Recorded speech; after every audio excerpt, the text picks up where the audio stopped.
So I released a video about the death of BreadTube on my channel this week, and the response to it was like far bigger than I would imagine. And also, what was a nice surprise is the response was actually far more positive than I'd imagined, because I've made videos on this channel calling out, or not really calling out, but like discussing other creators on the left, like Hassan, for example. And a lot of the time, when you're even just trying to be more objective and not get personal, people get really angry when you criticize people they like. But I think with this one, I just said something a lot of people had been feeling, and I've had like a lot of messages, people saying that they felt this for a long time, and that's been cool to see that a lot of people, not just myself, had recognized this sort of failure with left-wing politics on YouTube, and in a way the success of the evolution of left-wing politics on YouTube, where the previous generation weren't great on this, talking about Israel and Palestine, but there's like a new generation that has formed out of that are really good and have a massive reach now as well. I thought my argument was pretty good. I even got the girlfriend seal of approval. She told me it was good as well. And in the video, I spent the first half talking in broad strokes and the second half focusing on three creators: Philosphy Tube, H-Bomber Guy, and Contrapoints. Not because they were like the worst offenders, just because they're three of the biggest creators, and I just wanted to illustrate my point and how we've moved past the kind of space they've created. But of course, this video did get a lot of traction and a lot of people saw it, and I did get a lot of annoying comments as well. Although the sentiment underneath the video was overwhelmingly positive, which, like I said, I couldn't really imagine before uploading it, there were annoying people, and I actually saw in the comments someone literally just said before I went live that ContraPoints actually put out a statement on Israel and Palestine. And then I went on the subreddit and saw my video had also been shared there, and there's criticism on my video on this subreddit. So I want to kind of address a lot of that, because the fundamental point of my first video, and this is going to be like a bookend in terms of I don't want to talk about this anymore, but the point was mainly an analysis of the evolution, right? I didn't want these creators to suddenly turn around and say, well, here is my position and here are my thoughts. That's what ContraPoints has done. I don't think it's necessarily a direct response to my video. I think it's a response to maybe my video combined with loads and loads of leftists on Twitter primarily, asking her to clarify her positions, and she's finally made it after maybe, this video is posted in the subreddit or whatever. But I didn't necessarily want that, because I was also saying in the video, if you hadn't made a statement or even spoke about this or done anything, we just all know you don't really care. And I actually want to read her statement because I don't think it's very good, and actually illustrates what I suspected, and that is a lot of lib leftists centering identity when talking about things like Zionism, and they must be in like these bubbles where they actually know people who might be Israeli, or they might have some sort of sympathy with the state of Israel, because the way they speak about it is just really bizarre, and it seems to bring out like the worst of lib identity politics, where you're really trying to empathize with everyone and understand their lived-in experience, which is obviously good in a lot of circumstances, but when you're applying it to people who have grown up in an apartheid state and might be offended at Western leftists and just general people being against that state existing, even vocalizing that is just never helpful to this discussion, because why are we even talking about that right now? And that kind of plays into some of the criticism I got, where people said I was like downplaying anti-Semitism and shit like that. And when, I really wasn't. I was just talking about left-wing anti-Semitism specifically and focusing on that.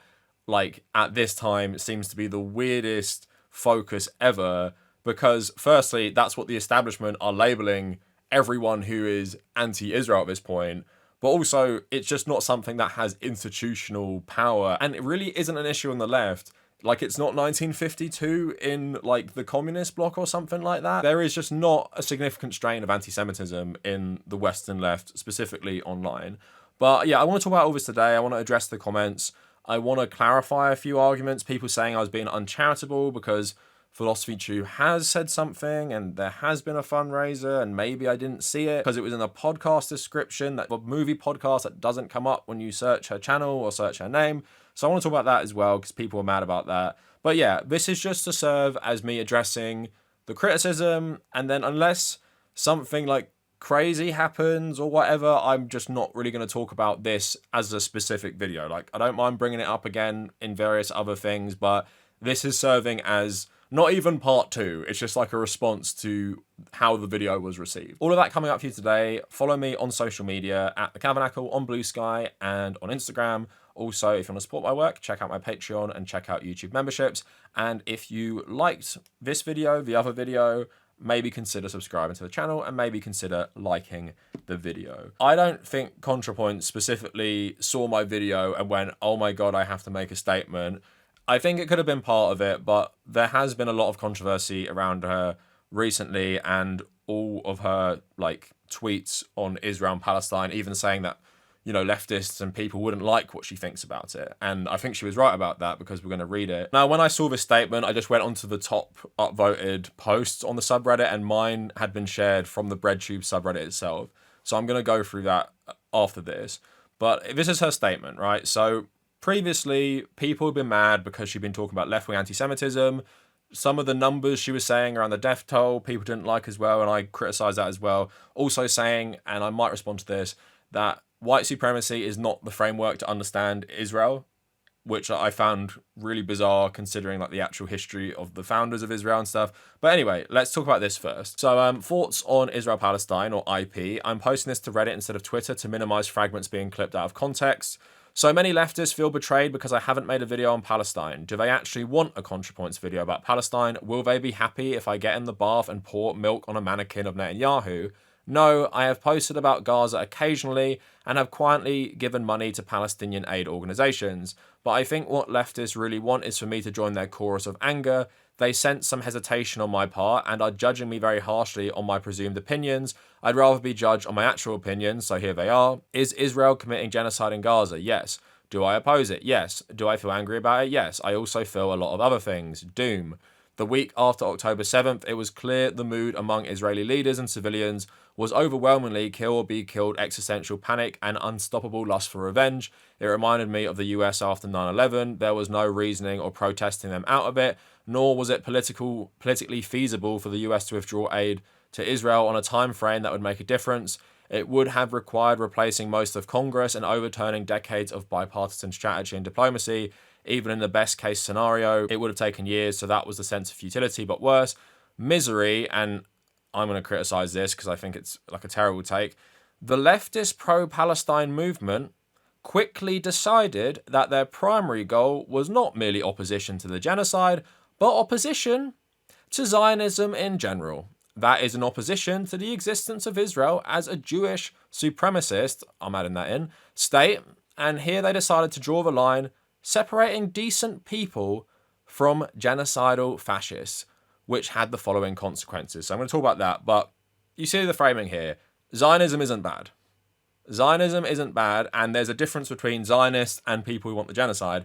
There was literally a poll, and I put it in my original video, and I'll put out the numbers for you. Like 82% of Israelis supporting terrible shit, and this has been consistent throughout. Like I made videos just at the start of 2024 where it was like 90% like wanted Israel to keep destroying Gaza and stuff. You cannot separate the majority of people living in Israel for their support for the genocide, and you cannot separate the majority of people who identify with either the Jewish ethnicity or religion, their overwhelming support for the genocide as well. Yes, there are obviously people who don't like it. If we're going to talk about the Zionists, a lot of them don't like Netanyahu. The leader of the opposition is just as vocal on destroying Gaza. He just hates Netanyahu, right? And there's a lot of people in Israel, and we saw that before October 7th, massive protests. They hate Netanyahu. There is some diversity within Zionism. If you look at the history of Israel, the OG founders of Israel, the ones who led the conquest in the 40s, a lot of them were socialists and atheists.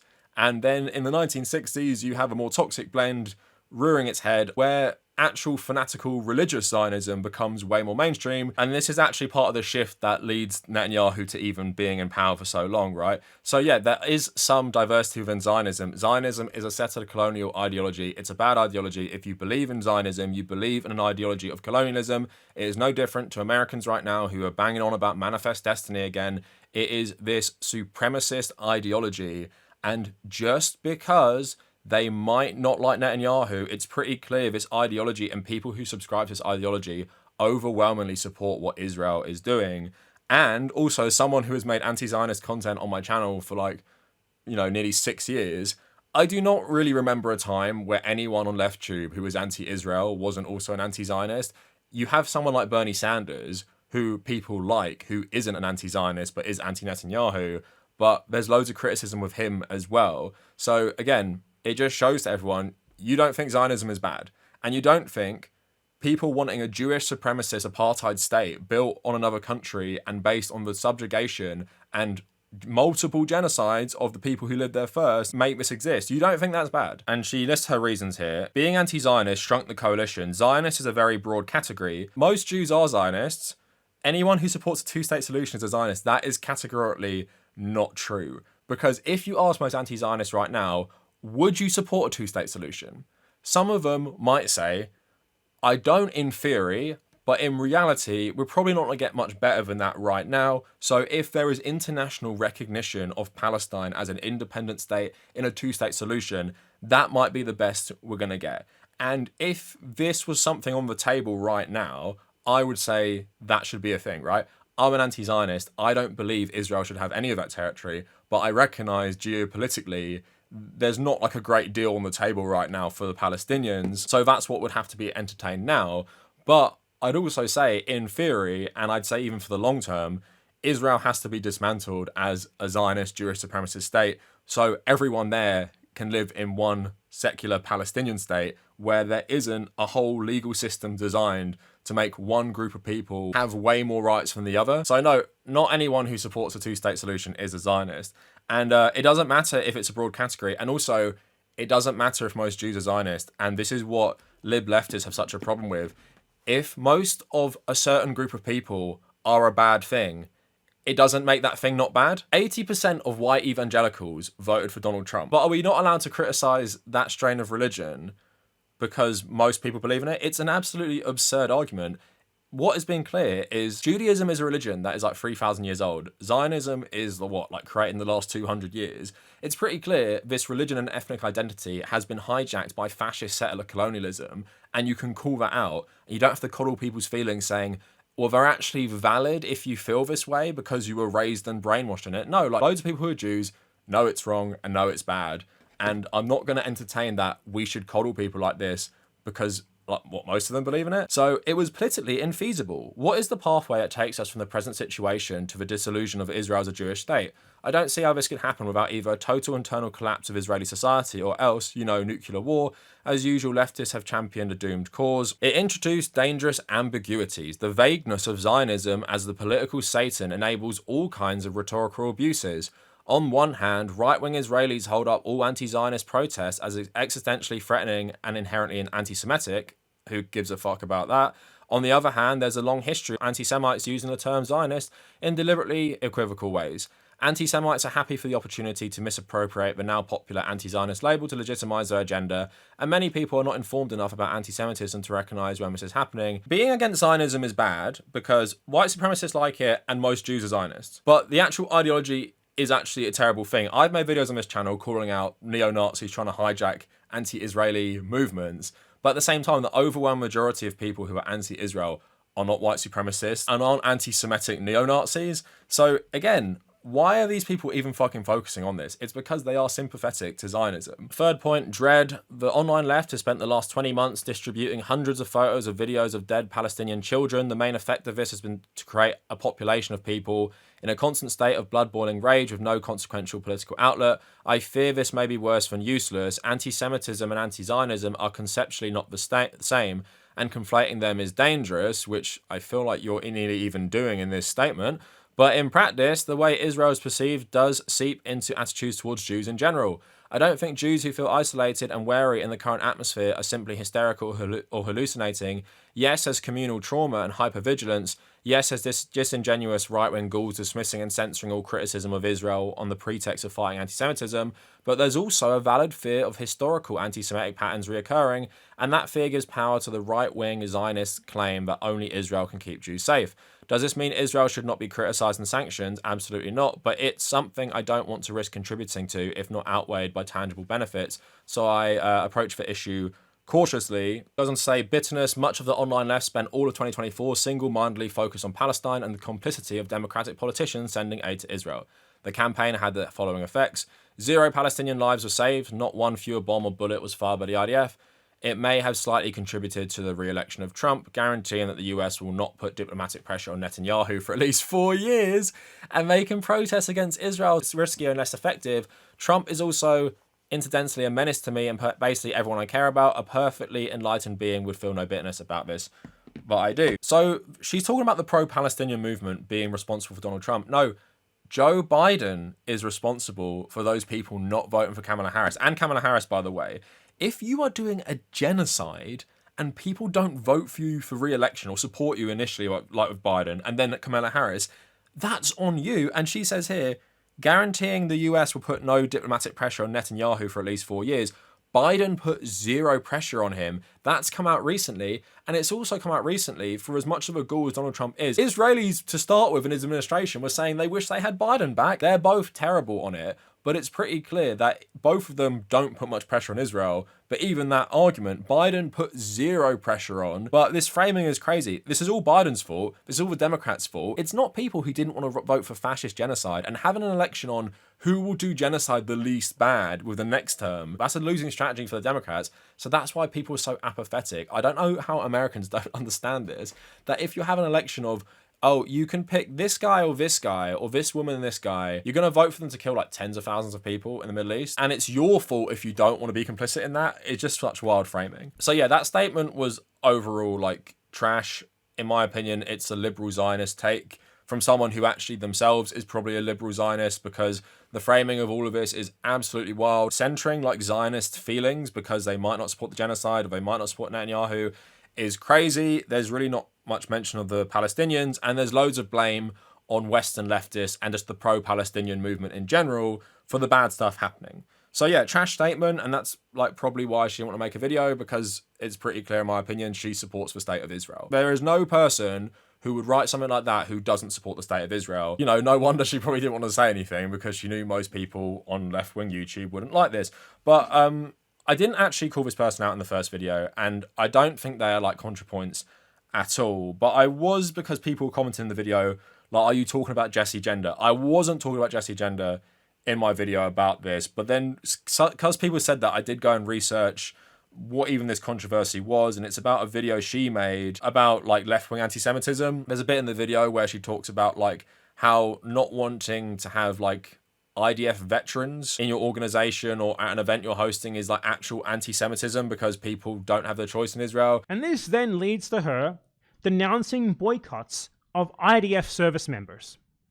There have been examples of leftist groups seeking to ban Israeli Jews from events simply due to their service within the IDF, something that is required for all Israeli citizens living in Israel, regardless of whether they believe in Israel's military mission or not. To then target these Israelis for being in the IDF is just indiscriminately targeting Israeli Jews rather than checking out what they actually believe or are fighting for currently, which many Jews then experience as anti-Semitism. It did come from this place of you are centering their feelings and their identity and how they feel as this identity, which is just insane considering what they're doing. You wouldn't do that with like any other group of people, but it's like this liberal brainwashing we've had in the West because of how we focus on World War II and how we even talk about anti-Semitism, which makes a lot of leftists who might care about intersectionality, which we all should, makes them overly go in the other direction. Now, Jessie Gender is like so much better on this issue than Contrapoints. I'm not even trying to draw a parallel between them, because I've watched her coverage and I've heard her speak about Palestine, and I don't think she's a Zionist in any way, but I do think both of them share the similar sentiment of, I assume both of them are not Jewish,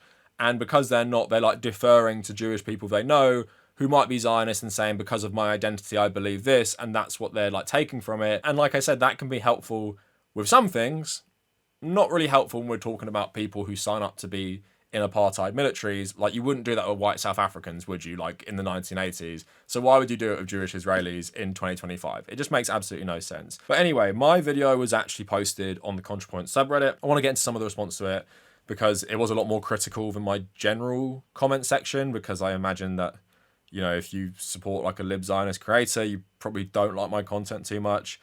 So someone saying, I used to like the Kavernacle, but this video was it for me. What exactly are we calling these creators out for? Calling out anti-Semitism? Not supporting Palestine loud enough? I'm so confused why acknowledging the way anti-Semitism is a growing, scary problem and that Israel is committing atrocities and our government is enabling them is controversial. Apparently, two things cannot be true, and this is a lib Zionist take. Firstly, I don't even want to dwell on this point, but how groups like the ADL are documenting the rise of anti-Semitism includes loads of crazy shit that is to do with like very peaceful pro-Palestinian protest. So I wouldn't trust those numbers inherently, but yes, I would say there's a rise in anti-Semitism. And even if we're talking about this, I see Nazi anti-Semitism rising way more than like left-wing anti-Semitism or general societal anti-Semitism. So yes, talking about that instead of Palestine is absolutely ridiculous as a left-wing voice. Like, why the fuck are you focusing on that? Again, I've said this multiple times. I've made videos on anti-Semitism plenty on this channel, and I literally made one. My last video was about the rise of anti-Semitism. I think it was about, the fascist billionaire on his fascist social media site creating a chatbot that praises Hitler. I think that's the real problem with anti-Semitism, not pro-Palestinians who don't like Zionism and have decided that, yes, colonialism and colonial ideologies are bad, which is what Contrapoints was saying in that statement. Kavernacle was such a loser and a virtue signaler. All he does is call out left-wing people and saying they aren't left-wing enough. I think I have called out like 3 other creators, and I've actually pretty much never said they weren't left-wing enough. I just criticized their content. There's a few liberals like Brian Tyler Cohen and David Pacman who are liberal Zionists who I have called out and said their content is trash.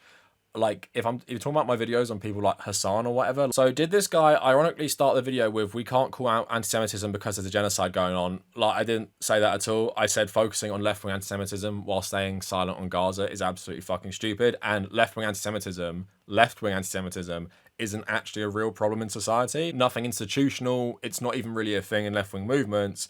It obviously still happens, just like with general societal anti-Semitism. It's really not worth focusing on, especially now.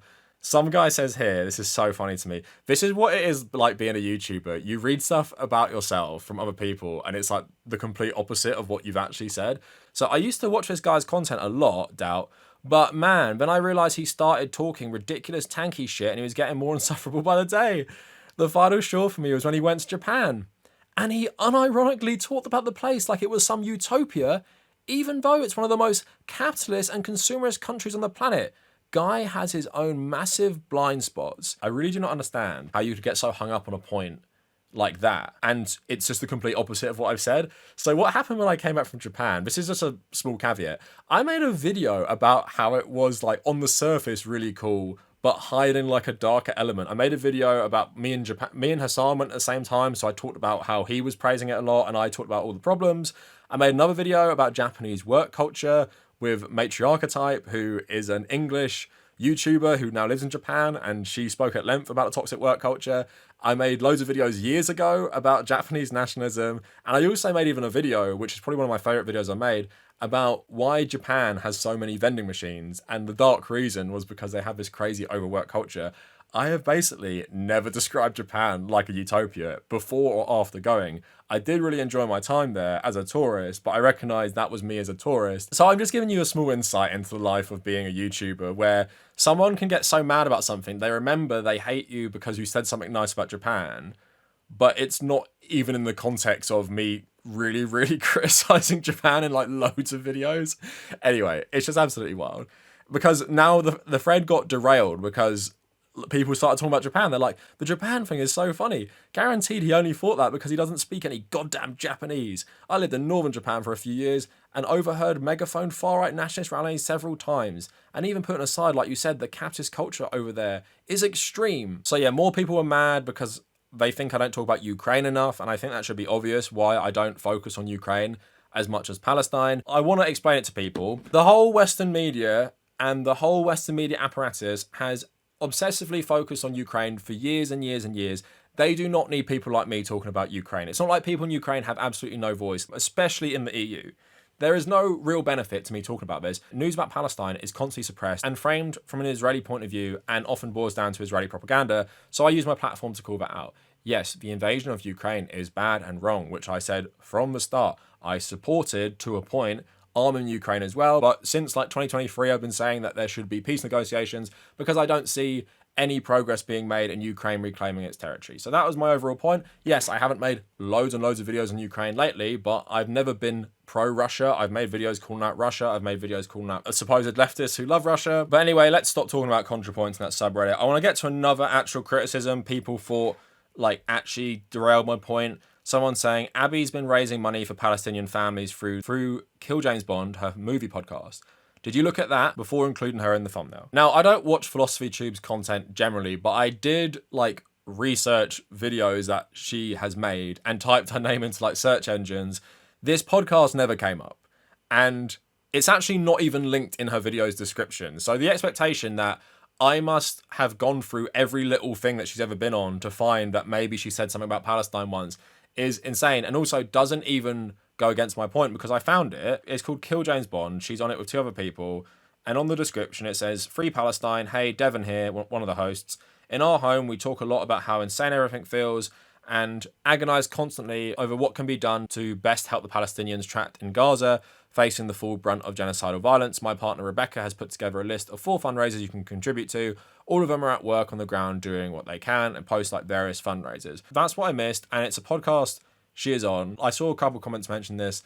The thought that my point has been undermined because a podcast she's on has hosts who promote this stuff, that wasn't my point. My point was just like general silence, and obviously people like Philosphy Tube and Contrapoints are a bit more prolific than H-Bomber guys, so it was right to call them out. And while it's good, on her podcast, she shouts these things out, then it also begs the question, why aren't these shouted out in the descriptions of her actual videos? So again, it's not really helping your argument that I've been somehow unfair. Now, she's made a new video recently about Thomas Jefferson. I've seen people like really hating on it. I think it's only on Nebula at the moment. And she does actually talk about Gaza. And I think it also proves the point I was saying earlier about Jessie Gender and Contrapoints and how they have spoke about this, how she frames talking about anti-Semitism as well. So Quarantine Collective made a video called Why I'm Done with Philosphy Tube. I don't know anything about them. I watched the video. I didn't agree with everything they were saying, but I just wanted to play the little clip shared because, again, plays into my broader criticism with BreadTube of why they don't want to talk about this stuff is because they're very scared of being called anti-Semitic. And there's another thing she says that's worse. Yeah, Contrapoints has been spending the last few weeks under fire, talking about Palestine and Israel in ways that don't seem emancipatory and the left is taking on and being really shitty to her online. There's also, unrelated, for years, a running joke that Philosphy Tube just fucking can't help but copy and fast follow everything Contrapoints does. This is a bigger topic than we have time to get into today, but Philosphy Tube's audience has a diversity of political views, and I'm sure some of you will be drawing parallels between the process that the United States went through with American Indians and the process Israel has gone through with Palestinians since it was founded in 1948. Illegal settlements, crimes by settlers tolerated by government, American presidents saying they want to just move in and take over the land. Our question for today is, why is America the way that it is? And today, in America, many people are protesting the actions of the Israeli government. You may have heard people describe Israel as a settler colonial state or as genocidal, and these historical parallels are partly why they say that. I am aware that Israeli scholars have their responses, that the US and Israel are not the only countries to instantiate this pattern or something very close to it, and that a proper treatment of this subject would need to be done at length with due concern for the global rise in anti-Semitic hate crime that we've seen over the last few years. Again, much bigger topic than we have time to get into today. However, it would be kind of weird if I didn't point out the fact that whilst history may not repeat itself, it sure does fucking rhyme. So there are some things to note. Talking about Palestine and Gaza is unrelated to the rise in anti-Semitism. So obviously it's clear she thinks the actions of the Israeli government are bad. Obviously it's clear she thinks Israel is probably a settler colony. But also at the same time, why do we have to factor in the global rise of anti-Semitism before talking about this? Like, you don't have to talk about that. You don't have to talk about it when talking about Zionist colonialism. Like, why do you have to talk about that? Just focus on the issue that matters. Again, you don't have to save everyone's feelings by also recognizing, oh yeah, there's anti-Semitism. If you want to talk about anti-Semitism in 2025, do you know what you should be focusing on? You shouldn't be focusing on the pro-Palestinian movement. You should be focusing on Elon Musk, MAGA Nazis, and the far right who actually support Israel, not talking about how Israel is a settler colonial state while also factoring in the global rise of anti-Semitism. Like, why do you have to fucking do that? But again, it's the exact same as the others. They're so worried about offending people and being perceived as anti-Semitic, and that because maybe they're not Jewish, I don't know if any of them have a Jewish background, they're like, well, I'm not that, so I must center someone else's identity and get their input and be very careful not to discriminate against them. And I think it's just like absolutely fucking ridiculous. While, you know, it's good she's making these statements about it, you're talking about it would take a lot of research, it needs to be a different video. This stuff all started happening like a year and a half ago. You could have done it earlier, but if you're going to make this video about it, you know, I'm sure most people would welcome it and would welcome you actually discussing this at length on your channel, which is still doing really well. I'm not sure that the framing is getting me very excited to listen to this video, but this has just reiterated a lot of my problems with the Nebula left. Like, all this focus on anti-Semitism and believing you have to keep talking about anti-Semitism when discussing Israel. You can just see how lib identity politics has poisoned their mind, that even what Philosphy Tube is saying there is all the right things. That, you know, comparing the United States to Israel, that's the right thing to do. You don't have to talk about anti-Semitism in 2025 when discussing those things. You really don't. If you want to talk about this in terms of why maybe loads of Jews went to Israel in the 1940s following the conquest of it by these Zionist militias, then yeah, we can have maybe that conversation as part of historical context. Not talking about the global rise in anti-Semitism in 2025. That is not relevant to the Israel video. That is relevant to the rise of fascism and, like the AfD in Germany, like open fucking neo-Nazis. They support Israel. That's a better video to make, I'd say. Why do all the anti-Semites support Israel? Rather than let's talk about how Israel's a settler colony while also discussing the rise of anti-Semitic hate. All right, we spoke a lot. Let me just get to some random other comments. Some are agreeing with me, adding new points. Some are disagreeing with me. I see more content of non-political streamers about the genocide in Palestine than all these left-wing YouTubers, which is just baffling to me. Why is a basketball and two soccer YouTubers talking more about Palestine than actual leftists who are supposed to care? I will say football in general has been pretty good on Palestine, apart from in Germany, but a lot of different football cultures have been very pro-Palestine, and online, most like football communities are pro-Palestine as well. A lot of people calling me out for purity testing. I really wasn't doing that. Like I said, it was a discussion of the evolution of left-wing YouTube. I wasn't asking for people to make statements. Oh, here's one I did want to address. Someone saying it's weird that you don't want them to speak out now. I think I misspoke in the video. I said basically them speaking out now is irrelevant in terms of if you think they care about these things enough to actually risk something to make a statement. If they all make videos, I mean, not Contrapoints obviously now, but if they made videos now, yeah, I would welcome that, of course. Like, I'm not going to say that more attention, more eyes, changing people's mind on this stuff is inherently bad, but I would just say I would be very suspect of the motivations because you've waited so long. That was my overall point. This is a point I forgot to mention, but it's a great one. It's crazy to me that Miss Rachel is significantly better on this than any one of the creators considered part of BreadTube. And I mean, yeah, that's like a very fair point as well. Like, someone who's primarily like a children's entertainer has been better on this than people who have made their living on political content. Like, it is very bizarre. One comment saying, I think it's unfair on H-Bomber Guy because he spends months in each video. It would not be possible for him to make a video about this topic without it being terribly out of date by the time it releases. That is really funny to me. Okay, I totally respect you can do whatever the fuck you want with your money, but if I was making loads and loads of money off this YouTube channel on Patreon, that would put more responsibility on my shoulders to actually do something a bit quicker. And the fact that like it's been so normalized that you can get so much money for so little productivity doesn't mean that's an excuse. Like, I don't understand. Because this person barely ever uploads, they could never ever upload in a timely fashion. It's just such an insane argument. Like, yes, they could. Like, I know they spend hours and hours making these videos, and probably way too excessively long in my opinion if it takes you like nearly 2 years to release one video. But at the same time, that doesn't mean they cannot make a video in like 1 month. Like, if they worked like most people, I work on my channel probably like, 35 hours a week, sometimes more. If I had a month to make something, it could be so good because I put so much time in anyway. But anyway, that is just a very parasocial response of like, please think about the very rich YouTuber only uploading once every 2 years and how they possibly couldn't actually do it quicker. But yeah, so let's just like cap this whole thing. So the original intent of the video, the first one, was to just talk about the evolution and how we don't need these people anymore. And it's pretty clear from either Contrapoints' statement, which is terrible, or even how Philosphy Tube was framing maybe potentially making a video about this. These people are just not for the moment, and they're way too like brainwashed by coming up at a different time maybe, where you do have to center identity more than like material interest, anti-imperialism, and you just feel like there has to be like nuance on these issues that don't require you to speak about everything. Like you can very much talk about Zionist colonialism without talking about anti-Semitism around the world or some shit like that. You don't have to talk about both those things. You do not have to center the feelings of people who believe in something absolutely terrible. And you're just playing into some sort of exceptionalism about this identity. So the context is even less important in that regard. So that is it for the video. Let me know what you guys think. And if you made it this far, thank you for watching.